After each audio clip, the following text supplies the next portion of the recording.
नमस्ते मेरे प्यारे दोस्तों, हम लोग बिहार एसएससी में अब तक पूछे गए सभी प्रश्नों का सब्जेक्ट वाइज स्टडी कर रहे हैं। आज हम लोग बिहार एसएससी में भौतिक भूगोल यानी फिजिकल ज्योग्राफी से पूछा गया सभी प्रश्न देखेंगे। ये सभी प्रश्न अति महत्वपूर्ण है, साथ में महत्वपूर्ण प्रश्न भी बताएंगे जो परीक्षा में बार बार पूछा जाता है। जीवन का एक लक्ष्य रखिए, दिन रात उसी लक्ष्य के बारे में सोचिए, सपने में भी वही लक्ष्य दिखाई देना चाहिए, धुन सवार हो जानी चाहिए। हर दिन का सदुपयोग कीजिए, एक दिन आप निश्चित रूप से सफल हो जाएंगे। चलिए शुरू करते हैं क्वेश्चन नंबर 51 से। जो लोग 1 से लेकर 50 तक नहीं देखे हैं, वीडियो अपलोड किया जा चुका है। क्वेश्चन नंबर 1 से 50 तक वह प्लेलिस्ट में जाकर देख सकते हैं। तो आज है 51 से शुरू करते हैं। पहला क्वेश्चन है कि ब्रह्मांड में विस्फोटी तारा कहलाता है। तो इसका करेक्ट आंसर है अभिनव तारा जो है ये विस्फोटी तारा कहलाता है। ठीक है, अब यहाँ से कुछ इंपॉर्टेंट क्वेश्चन पूछा जाता है तो वो सबको यहाँ पर देखेंगे। पृथ्वी के सबसे नज़दीक का तारा किसे कहा जाता है? तो पृथ्वी का सबसे नज़दीक का तारा है सूर्य। ठीक है, और पृथ्वी के सबसे नज़दीक का तारा है सूर्य, लेकिन सूर्य के बाद पृथ्वी का सबसे नज़दीक का तारा कौन सा है? वो है प्रोक्सिमा सेंटूरी। प्रोक्सिमा सेंटूरी, ये क्वेश्चन कई बार एग्जाम में पूछा गया है तो आपको ध्यान रखना है ना। और एक क्वेश्चन आता है यहाँ तारों का टिमटिमाना, ये किसके कारण होता है? तो अपवर्तन के कारण होता है। यानी कि तारा से अगर क्वेश्चन आए यहाँ तो यहाँ 3-4 क्वेश्चन यहाँ पर आपको बता दिए हैं ना। पृथ्वी से सबसे नज़दीक का तारा हो गया सूर्य हो गया, सूर्य के बाद जो नज़दीक का तारा है प्रोक्सिमा सेंटूरी, और तारों का टिमटिमाना जो है वो अपवर्तन के कारण होता है। अच्छा, तारों का टिमटिमाना अपवर्तन के कारण होता है, ये इसे याद कैसे रखना है ताकि कभी कन्फ्यूजन ना हो? तो इसे ऐसे याद कर रखना है कि तारों का टिमटिमाना, टिमटिमाना यानी up down up down, up down up down यानी अपवर्तन, ऐसे रिलेट कर लीजिए ना। अप डाउन यानी अपवर्तन के कारण होता है। नेक्स्ट क्वेश्चन है निम्नलिखित में से कौन सा कथन असत्य है? तो पहला है कि आग्नेय चट्टान लावा के जमने से बना है, तो ये सही है। ठीक है, आग्नेय चट्टान लावा के जमने से बना है। दूसरा है कि जीवाश्म की प्राप्ति आग्नेय चट्टान से होती है, तो ये गलत है ना। जीवाश्म की जो लिखा है कि जीवाश्म की प्राप्ति आग्नेय चट्टान से होती है, ये गलत है। क्योंकि जीवाश्म की जो प्राप्ति होता है ना, वो क्या होता है कि जो प्राचीन पेड़ पौधे जो होता है वो बहुत दिनों तक है ना अंदर दबा हुआ रहता है, तो अपने आप वो जीवाश्म बनता है ना। तो ये आग्नेय चट्टान से उत्पन्न नहीं होती थी, ये गलत है। ठीक है, फिर आगे है कि जीवाश्म की प्राप्ति परतदार अवसादी चट्टानों से बनती है, ये सही है। ठीक है, तो इसमें पूछा कौन असत्य है, तो क्वेश्चन ये ऑप्शन नंबर 2 असत्य है। ठीक है, अब देखिए रही बात यहाँ चट्टान क्या है, तो कल वाली वीडियो में एक क्वेश्चन आया था कि संगमरमर कौन सी चट्टान है? तो संगमरमर कायांतरित चट्टान है। ठीक है, किसका कायांतरित चट्टान है? तो चूना पत्थर का रूपांतरित यानी कायांतरित चट्टान है संगमरमर। ठीक है, चट्टान 3 प्रकार का होता है, तो कौन कौन सा होता है? आग्नेय चट्टान, अवसादी चट्टान और कायांतरित चट्टान। चलिए नेक्स्ट क्वेश्चन है, क्वेश्चन नंबर है 53। किस ग्रह को पृथ्वी की बहन कहा जाता है? तो पृथ्वी की बहन कहा जाता है शुक्र ग्रह को। ठीक है, अब यहाँ शुक्र ग्रह से कई इंपॉर्टेंट क्वेश्चन पूछा जाता है, जैसे सांझ का तारा किसे कहा जाता है, भोर का तारा किसे कहा जाता है? तो ये सब सूर्य को ही कहा जाता है। गर्म ग्रह सबसे कौन सा है? तो शुक्र को ही है, शुक्र ग्रह को ही कहा जाता है, और पृथ्वी की बहन शुक्र ग्रह को कहा जाता है। ठीक है, तो इतनी सारी चीज़ें आपको याद रखना है। ठीक है, चलिए नेक्स्ट क्वेश्चन है, नक्शे और ग्लोब पर अंतर विभाजक लाइनें कौन सा है? तो नक्शे और ग्लोब पर अंतर विभाजक लाइनें हैं ना, वो है भूमध्य रेखा। ठीक है, ऑप्शन में है नहीं, तो इसका आंसर हो जाता है 4। ठीक है, भूमध्य रेखा है जो कि पृथ्वी को उत्तरी और दक्षिणी गोलार्ध में समान रूप से विभाजित करती है। ठीक है, अब यहाँ भूमध्य रेखा आया, भूमध्य रेखा से क्वेश्चन पूछा जाता है कि भूमध्य रेखा कितने देशों से होकर गुजरती है? तो 13 देशों से होकर गुजरती है। ठीक है, और कर्क रेखा 17 देशों से होकर गुजरती है, और मकर रेखा 10 देशों से होकर गुजरती है। नेक्स्ट क्वेश्चन है, क्वेश्चन नंबर है 55। 55 में पूछा गया है कि पृथ्वी की सतह पर कितना प्रतिशत पानी का आवरण है? तो कितना प्रतिशत पानी का आवरण है? 71% है ना। इसका आंसर हो जाता है ऑप्शन नंबर 2। ठीक है, पृथ्वी की सतह पर 71% पानी का आवरण यानी पानी है। ठीक है, और पृथ्वी की बात आई है, पृथ्वी से और कौन सा क्वेश्चन पूछा जाता है? नीला ग्रह किसे कहा जाता है? तो पृथ्वी को ही कहा जाता है। पृथ्वी का बहन किसे कहा जाता है? शुक्र ग्रह को कहा जाता है। और एक क्वेश्चन यहाँ से पूछा जाता है कि भू प्रॉपर्टी में सबसे अधिक पाए जाने वाला तत्व कौन सा है? तो वो है ऑक्सीजन। ठीक है। अब देखिए भू प्रॉपर्टी में सबसे ज़्यादा ऑक्सीजन पाया जाता है, तो इसी तरह क्वेश्चन और है जो कि रिलेट करके याद रखेंगे तो आपको याद रहेगा। जैसे भू प्रॉपर्टी में सबसे ज़्यादा पाया जाने वाला तत्व है ऑक्सीजन, उसी तरह मानव शरीर में भी है ना सबसे ज़्यादा पाया जाने वाला जो तत्व है वो है ऑक्सीजन। अच्छा, इस तरह क्वेश्चन है ना कि वायुमंडल में सबसे ज़्यादा पाया जाने वाला तत्व कौन सा है, तो वो है नाइट्रोजन। तो ये आपको याद रखना है। नेक्स्ट क्वेश्चन है सितारों का एक समूह को कहा जाता है, तो सितारों का एक समूह को नक्षत्र कहा जाता है। ठीक है। अब यहाँ इस तरह के एक क्वेश्चन आता है कि क्षुद्र ग्रह किन दो ग्रहों के बीच होता है, तो वो मंगल और बृहस्पति ग्रह के बीच होता है। नेक्स्ट क्वेश्चन है कि हेली धूमकेतु डेढ़ वर्षों के अंतराल के बाद दिखाई देता है, तो ये कितने 76 वर्षों के बाद एक बार दिखाई देता है। ठीक है। ये आखिरी बार कब दिखाई दिया था, 1986 में। आखिरी बार ये 1986 में दिखाई दिया था। तो यहाँ याद रखने के लिए एक और क्वेश्चन इसमें रिलेट कर देंगे कि पर्यावरण संरक्षण अधिनियम भी 1986 में ही लागू हुआ था। ठीक है। अच्छा, अगली बार ये धूमकेतु कब दिखाई देगा, तो 1986 में जब 76 वर्ष जोड़ेंगे तो 2062 में ये दिखाई देगा। नेक्स्ट क्वेश्चन है विश्व में अधिकतम वर्षा का स्थान कहाँ है, तो विश्व में सबसे अधिक वर्षा होता है मासिनराम मेघालय में, यानी कि विश्व में सबसे अधिक वर्षा अपने भारत में ही मेघालय के मासिनराम में होता है। ठीक है। अब यहाँ से 2-3 क्वेश्चन और पूछा जाता है। जैसे सबसे अधिक वर्षा विश्व में यहाँ होता है, सबसे अधिक, अच्छा विश्व में सबसे कम वर्षा कहाँ होता है, तो वो आटाकामा मरुस्थल है चिली में, वहाँ होता है। ठीक है। अच्छा, भारत में सबसे कम वर्षा कहाँ होती है, तो लद्दाख की राजधानी लेह में सबसे कम वर्षा होती है। एक क्वेश्चन यहाँ से पूछा जाता है इस चैप्टर से कि भारत में सर्वाधिक वर्षा किस मानसून से होता है, तो दक्षिण पश्चिमी मानसून से सबसे अधिक वर्षा होता है। नेक्स्ट क्वेश्चन है कि समदाब रेखाएं निम्नलिखित में से किसको प्रदर्शित करती है। काफ़ी इंपॉर्टेंट क्वेश्चन है। ये सब क्वेश्चन क्या है, बार बार रिपीट होते रहता है। तो समदाब जो है वो समान वायुमंडलीय दाब को दर्शाता है। ठीक है, समान वायुमंडलीय दाब को दर्शाता है। अब इस टाइप के 3-4 क्वेश्चन पूछा जाता है। जैसे समदाब रेखाएं हो गई, वो हो गया इसको मान लो इंग्लिश में बोलते हैं आइसोबार भी कहा जाता है, कभी ऑप्शन में देगा आइसोबार। ठीक है। अच्छा, समान वर्षा वाले रेखाओं को दर्शाने के लिए क्या कहा जाता है उसको, तो उसे आइसो हाइट कहा जाता है। समान वर्षा वाले जोड़ने वाली काल्पनिक रेखा को आइसो हाइट कहा जाता है। ठीक है। और समान ऊंचाई वाले को कंटूर रेखा कहा जाता है। तो यहाँ कभी कन्फ्यूजन ना हो, तो इसलिए ध्यान रखना है। देखिए समान ऊंचाई वाले में आपको लगेगा कि आइसो हाइट में ऊंचाई होता है, लेकिन आइसो हाइट है समान वर्षा वाले में, है ना। समान वर्षा वाले में आइसो हाइट, और समान ऊंचाई वाले को वो कहा जाता है रेखा को कंटूर रेखा या समुच्च रेखा कहा जाता है। तो ये आपको याद रखना है।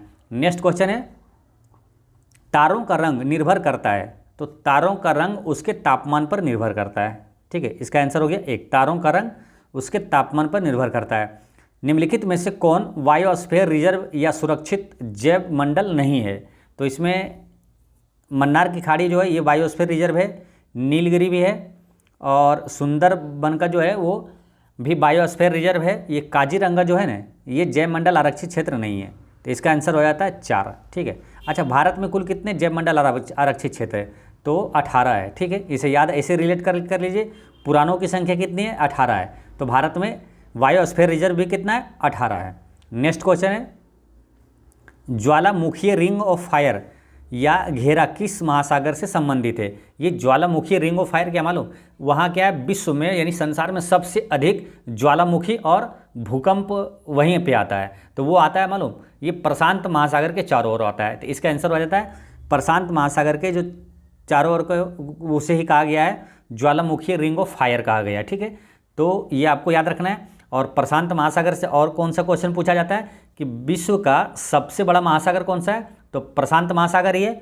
और एक क्वेश्चन ये पूछा जाता है कि विश्व का सबसे गहरा गर्त वो कौन सा है, तो मरियाना गर्त है, कहाँ है, प्रशांत महासागर में है।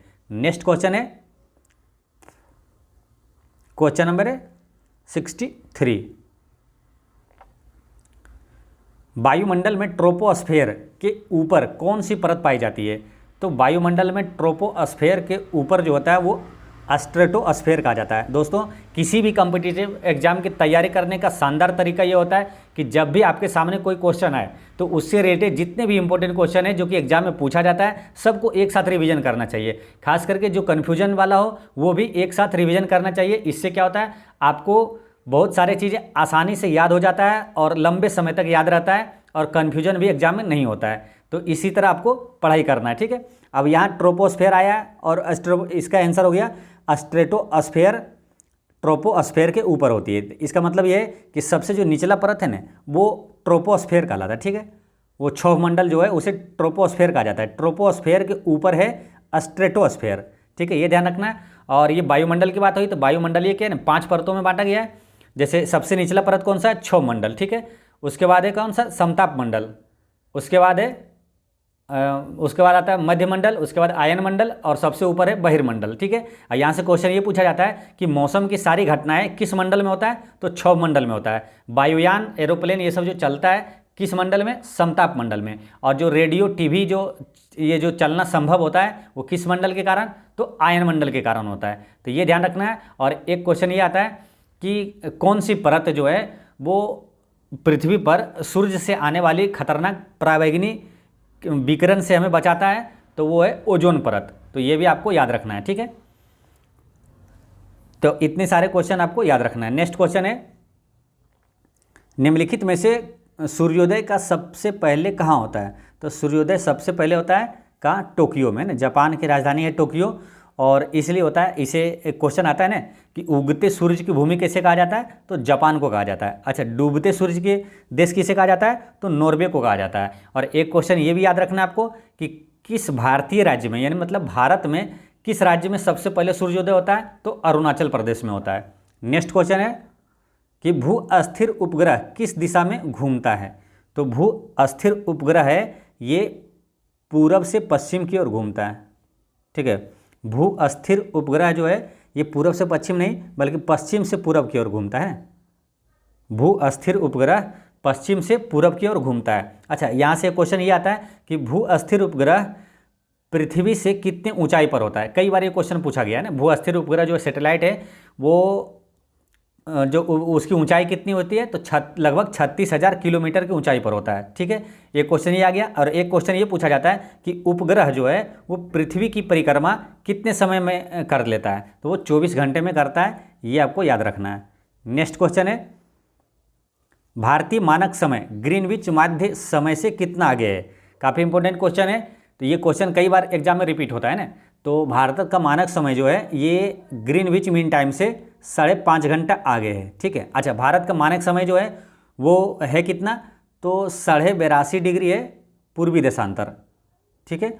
ये ध्यान रखना, पूर्वी देशांतर है। और अंतर्राष्ट्रीय तिथि रेखा किसे कहा जाता है, 180 डिग्री पूर्वी देशांतर है, ठीक है। ये ध्यान रखना है। और यहाँ इस चैप्टर से एक क्वेश्चन और याद रखना आपको, ताकि उससे ना मालूम कोई भी क्वेश्चन पूछा जाता है तो बन जाता है ना। जैसे 1 डिग्री बराबर कितना होता है, 4 मिनट होता है। ये आपको याद रखना है, 1 डिग्री बराबर 4 मिनट होता है। नेक्स्ट क्वेश्चन है, मानचित्र में समुद्र की समान गहराइयों को जोड़ने वाली रेखा को कहते हैं।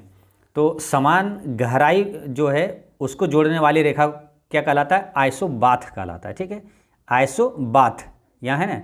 और इसी तरह है कि आइसोबार, वो क्या है, समान दाब है ना, समान वायुमंडलीय दाब वाली रेखा जो जोड़ने वाली रेखा को कहा जाता है आइसोबार। और समान गहराई वाला ये हो गया आइसोबाथ, ठीक है। समान वर्षा वाला आइसो हाइट, समान ऊंचाई वाला कंटूर रेखा कहलाता है। और समान ताप वाला आइसोथर्म कहलाता है, ठीक है। आइसोथर्म ये तो आसानी है ना, तापमान यानी थर्मामीटर, थर्म से होता है ताप, तो आइसोथर्म हो गया समान ताप वाला।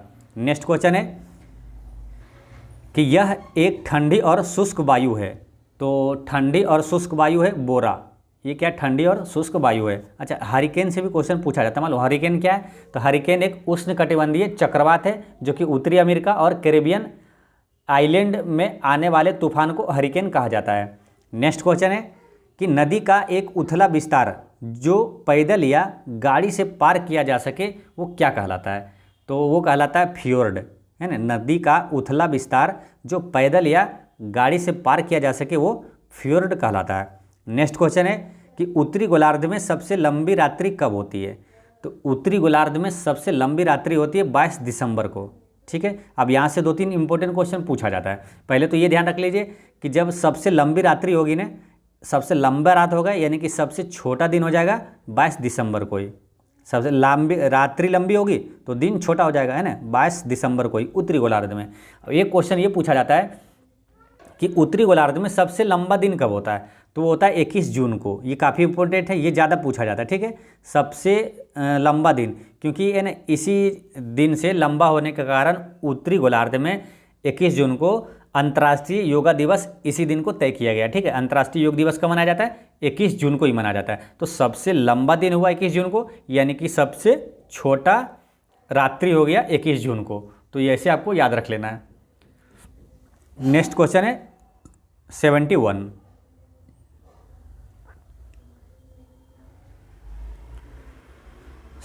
में है कि इस ग्रह के वायुमंडल में प्रचुर मात्रा में हाइड्रोजन है। तो किस ग्रह के वायुमंडल में जो प्रचुर मात्रा में हाइड्रोजन है, तो वो है शनि ग्रह के, ठीक है।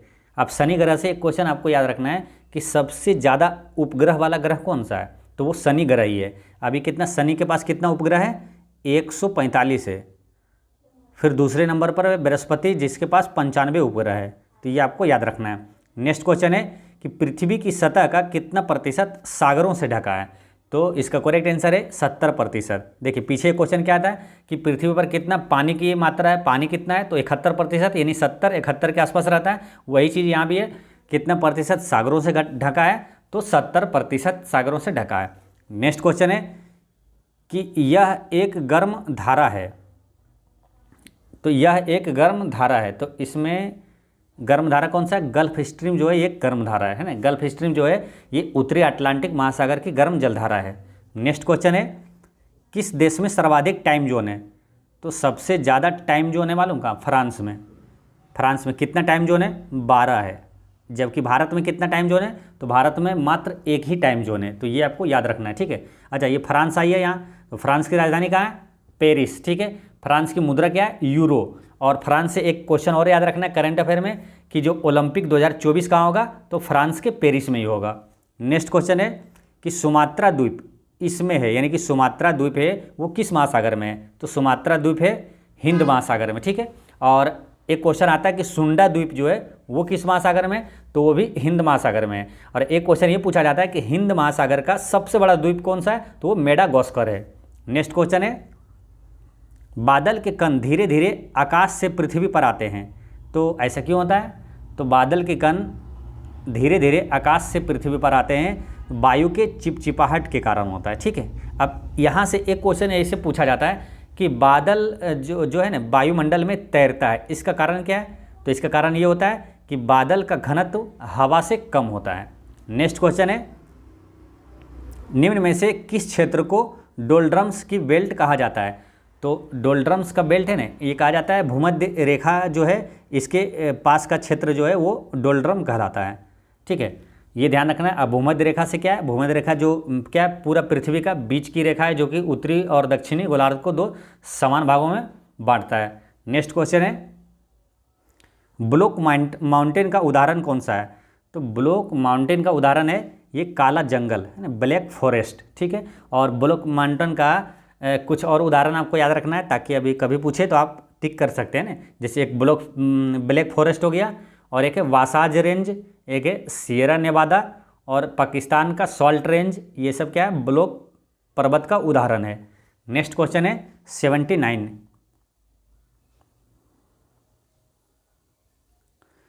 कौन करंट गर्म प्रकृति की है, मतलब कौन सी इसमें धारा जो है वो गर्म है, तो इसमें मालूम ऑप्शन में दिया है, आंसर इसका दिया है रेनेल। जबकि रेनेल भी है ना ये एक ठंडी जलधारा ही है।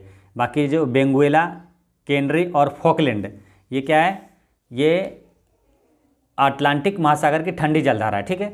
बेंगुएला, केनरी और फॉकलैंड जो है ये अटलांटिक महासागर की ठंडी जलधारा है। और रेनेल भी है ना ठंडी जलधारा ही है, जो कि कहाँ का है, ये अंध महासागर की ठंडी जलधारा है जो बिश्केक की खाड़ी में प्रवेश करती है रेनेल। यानी कि ये सभी है ना ठंडी जलधारा ही है। पूछा गर्म कौन सा है, तो इनमें से कोई नहीं आंसर होगा, ठीक है। नेक्स्ट क्वेश्चन है कि वायुमंडल में कार्बन डाइऑक्साइड का प्रतिशत कितना है, तो वायुमंडल में कार्बन डाइऑक्साइड का प्रतिशत है, इसका आंसर दिया है 2, ठीक है। लेकिन ये सही नहीं है ऑप्शन में, क्या है इसमें एरर है। ये वायुमंडल में जो कार्बन डाइऑक्साइड का प्रतिशत होता है 0.03% होता है, ठीक है। तो यहाँ क्या होना चाहिए, 0.03% होना चाहिए। ठीक है। तो देखिए ये वायुमंडल में जो है ना, ये कार्बन डाइऑक्साइड का क्वेश्चन पूछा जाता है कितना प्रतिशत है, तो ये आपको हमेशा याद रखना है, ठीक ना, क्योंकि ये बार बार रिपीट होता है क्वेश्चन। और यहाँ से दो तीन क्वेश्चन आता है, वो क्या क्या है, जैसे वायुमंडल में सबसे ज़्यादा कौन सा गैस है, सबसे ज़्यादा जो है वो क्या है, नाइट्रोजन है ना 78%, उसके बाद है ऑक्सीजन 21% है, और उसके बाद है आर्गन, आर्गन है 0.93%, ठीक है। सबसे ज़्यादा जो क्वेश्चन पूछा जाता है ये नाइट्रोजन का और ये कार्बन डाइऑक्साइड का, ठीक है, ये दोनों को रट के रखना है हमेशा, ठीक है। सबसे ज़्यादा पाया जाने वाला है नाइट्रोजन 78%, और ये कार्बन डाइऑक्साइड है 0.03% होता है, तो ये आपको याद रखना है। नेक्स्ट क्वेश्चन है, चंद्रमा से पृथ्वी की औसत दूरी क्या है, तो चंद्रमा और पृथ्वी के बीच की दूरी है 3,84,400 किलोमीटर है। तो यहाँ पर क्या है 365 दिया, तो इसके पास का आंसर हो जाएगा। आपको मेन चीज़ याद रखना है, कभी कभी मालूम 3,84,000 किलोमीटर भी दे सकता है, तो आपको मेन याद रखना है 3,84,000 किलोमीटर, ठीक है। 3,84,400 किलोमीटर होता है एग्जैक्ट, तो इसका आंसर हो गया 2, ठीक है। ये हो गया पृथ्वी और चंद्रमा के बीच की दूरी। और एक याद रख लेना है पृथ्वी और सूर्य के बीच की दूरी, तो वो कितना है, पृथ्वी और सूर्य के बीच की दूरी है 14,96,00,000 किलोमीटर है, ठीक है, लगभग 14,96,00,000 किलोमीटर है। नेक्स्ट क्वेश्चन है, प्राचीन भूगर्भिक चट्टानों की आयु मापने के लिए किसका प्रयोग किया जाता है, तो ये प्रयोग किया जाता है पोटेशियम आर्गन डेटिंग का, ठीक है। प्राचीन भूगर्भिक चट्टानों की आयु जानने के लिए पोटेशियम आर्गन डेटिंग का प्रयोग किया जाता है। यहाँ से 2 क्वेश्चन और पूछा जाता है। सबसे इंपॉर्टेंट ये है कि पृथ्वी की आयु जो है वो किस विधि से ज्ञात किया जाता है, तो यूरेनियम डेटिंग से ज्ञात किया जाता है पृथ्वी की आयु। और जीवाश्मों की आयु ज्ञात करने के लिए किस विधि का प्रयोग किया जाता है, रेडियो कार्बन डेटिंग का प्रयोग किया जाता है, ठीक है। Carbon dating, radio carbon dating विधि का प्रयोग किया जाता है। नेक्स्ट क्वेश्चन है, आग्नेय चट्टान का उदाहरण है, तो ये जो बेसाल्ट है ना आग्नेय चट्टान का उदाहरण है। देखिए आग्नेय चट्टान का उदाहरण में आप 3 इंपॉर्टेंट है जो याद रखिएगा, जो एग्जाम में पूछा जाता है, वो है ग्रेनाइट और बेसाल्ट हो गया, एक ग्रेनाइट और एक है ड्यूनाइट, है ना। ये तीनों, ये क्या है, ग्रेनाइट चट्टान का उदाहरण है, आग्नेय चट्टान का उदाहरण, ठीक है। आग्नेय चट्टान का उदाहरण है ग्रेनाइट, बेसाल्ट और ड्यूनाइट, ठीक है, इतना ध्यान रखना है। और एक क्वेश्चन ये रखना है, ये संगमरमर कौन सा चट्टान है, तो ये है कायंत्रित चट्टान, और किसका है, चूना पत्थर का ये कायंत्रित चट्टान है ये। नेक्स्ट क्वेश्चन है, और चट्टान का मालूम है 3 प्रकार का होता है ना, आग्नेय चट्टान और कौन सा होता है, अवसादी चट्टान और कायंत्रित चट्टान। नेक्स्ट क्वेश्चन है, किसे लाल ग्रह कहा जाता है, तो लाल ग्रह कहा जाता है मंगल को, ठीक है। अब लाल ग्रह मंगल को कहा जाता है, ये पूछा हुआ क्वेश्चन है, आपसे पूछा जाएगा, जो इंपॉर्टेंट यहाँ से क्वेश्चन बनता है, नीला ग्रह किसे कहा जाता है, तो पृथ्वी को नीला ग्रह कहा जाता है, पीला ग्रह शुक्र को कहा जाता है, और हरा ग्रह अरुण को कहा जाता है, ठीक है। फिर से समझिए, लाल ग्रह हो गया मंगल, नीला ग्रह पृथ्वी को, और पीला शुक्र को कहा जाता है, और हरा ग्रह अरुण को कहा जाता है। नेक्स्ट क्वेश्चन है, पूर्ण सूर्य ग्रहण घटित होता है, तो पूर्ण सूर्य ग्रहण कब घटित होता है, पूर्ण सूर्य ग्रहण जो है वो घटित होता है अमावस्या के दिन, ठीक है। सूर्य ग्रहण जो है वो अमावस्या के दिन घटित होता है। और सूर्य ग्रहण एक आता है ना कि सूर्य ग्रहण जो होता है वो कब होता है, जैसे कि जब सूर्य वो पृथ्वी के बीच में चंद्रमा आ जाता है ना, जब सूर्य और पृथ्वी के बीच में चंद्रमा आ जाता है तो सूर्य ग्रहण होता है। और चंद्र ग्रहण कब होता है, वो पूर्णिमा के दिन होता है, जब सूर्य वो चंद्रमा के बीच में पृथ्वी आ जाता है, ठीक है, ये ध्यान रखना है। चंद्र ग्रहण कब होता है, जब सूर्य और पृथ्वी के बीच में, सूर्य और चंद्रमा के बीच में पृथ्वी आ जाएगा, तो होता है चंद्र ग्रहण। नेक्स्ट क्वेश्चन है 86 में है कि पृथ्वी से सूर्य की अधिकतम दूरी क्या है, तो पृथ्वी से सूर्य की अधिकतम दूरी है ना, जैसे कि औसत दूरी कितना होता है, वो कितना होता है 14, जो हुआ था ना 14,96,00,000 किलोमीटर, और इसमें पूछा अधिकतम दूरी कितना है, तो वो है ये 152.1 मिलियन किलोमीटर, ठीक है। ये कितना हो जाएगा, ये लगभग 15,20,00,000 किलोमीटर है, ठीक है। और यहाँ से कुछ क्वेश्चन पूछा जाता है, जैसे कि ये क्वेश्चन आता है ना कि पृथ्वी और सूर्य की अधिकतम दूरी कब होती है, तो वो होता है 4 जुलाई को, ठीक है। इसे अपसौर कहा जाता है। पृथ्वी और सूर्य के बीच अधिकतम दूरी कब होता है, 4 जुलाई को, और न्यूनतम दूरी कब होता है, वो होता है 3 जनवरी को, ठीक है, इसे उपसौर कहा जाता है। अधिकतम दूरी को अपसौर और न्यूनतम दूरी वाले को, ये 3 जनवरी को जो होता है उसे उपसौर कहा जाता है। नेक्स्ट क्वेश्चन है, इनमें से कौन सा ग्रह सबसे अधिक घनत्व वाला है? तो सबसे अधिक घनत्व वाला ग्रह है पृथ्वी। ठीक है, ये याद रखना है। और पृथ्वी को क्या है, नीला ग्रह कहा जाता है। पृथ्वी की बहन कौन सा है, शुक्र ग्रह को कहा जाता है, ये ध्यान रखना है। अच्छा, पृथ्वी का पलायन वेग कितना होता है? 11.2 किलोमीटर है प्रति सेकंड होता है। ये क्वेश्चन पूछा जाता है, आपको ध्यान रखना है। पृथ्वी का पलायन वेग 11.2 किलोमीटर प्रति सेकंड होता है। और चंद्रमा का पलायन वेग कितना होता है? वो होता है 2.38 मीटर प्रति सेकंड होता है ना। ये ध्यान रखना है। देखिए, चंद्रमा का जो पलायन वेग है ये मीटर प्रति सेकंड में, और पृथ्वी का पलायन वेग जो 11.2 किलोमीटर प्रति सेकंड में है। ठीक है, तो इस तरह से आपका भौतिक भूगोल से पूछा गया सभी प्रश्न होता है समाप्त। और कल से हम लोग भारत का भूगोल से पूछा गया सभी प्रश्न देखेंगे। पिछले वीडियो में मैंने आपसे क्वेश्चन पूछा था कि जापान की मुद्रा का नाम क्या है, तो इसका आंसर है येन। और आज का क्वेश्चन है कि 2011 का जनगणना के अनुसार सबसे अधिक घनत्व वाला राज्य कौन सा है, तो इसका आंसर आप कमेंट में दीजिएगा। ठीक है, और कोई भी डाउट हो तो कमेंट में पूछिएगा। और एक चीज़ हमेशा याद रखना है कि आपकी मुस्कान एक अनमोल खजाना है, इसे छोटी छोटी बातों में खोने ना दें। पढ़ते रहें, मुस्कुराते रहें। जय हिंद दोस्तों।